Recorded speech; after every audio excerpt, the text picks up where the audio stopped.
is gewoon een dummy. Een dummy.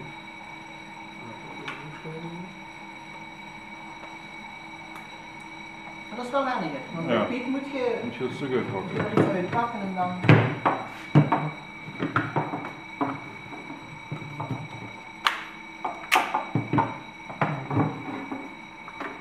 Hier al.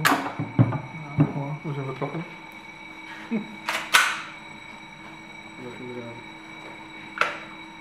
Precies is dat wel goed. Hier kunnen we nog een tweede magazijn.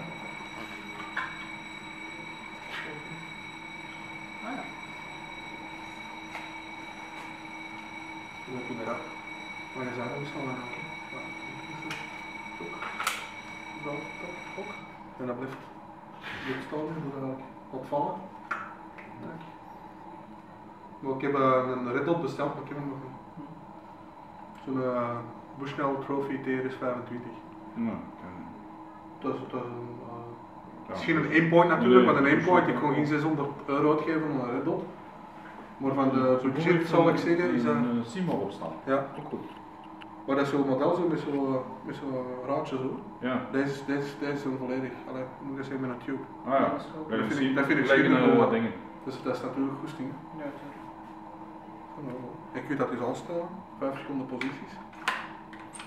Ja, want soms zit een pak aan of zo, of een vest, met dat met een vest of zo erbij.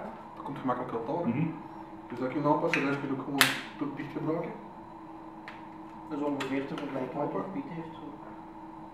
Maar dat zit er meer dat zo'n SMG vindt. Ah, ja. Dan die fat, die fans. Toestandjes. Dus kun je ook nog verstellen. Ja, een hoogte. Hoogte. Ja. En hier daar de veiligheid, hè, ook. Dan kunnen jullie met trekken al. Ah ja. We gaan met dat maar eens. Dat is al de kust staan, hè. Dat is de koop. Hier op de deur. Zo, Ja. dat zit al. Een korte Winchester kan ook lekker in.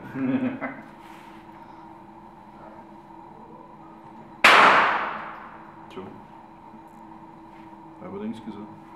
Maar ik heb het voor €125 goedkoper kunnen krijgen en dat niet. Allee, het is nieuw, het is ongebruikt. En normaal is 425 en €300 tot. Dus dat kon ik nou niet laten schieten. No pun intended.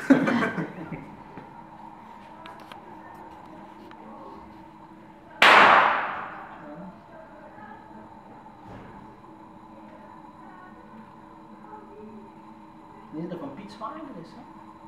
Ja, dat is volledig metal, hè. Dat van Fabrifit. Maar dat zit zo van het aluminium. Zoveel zal er niet zitten. Ja.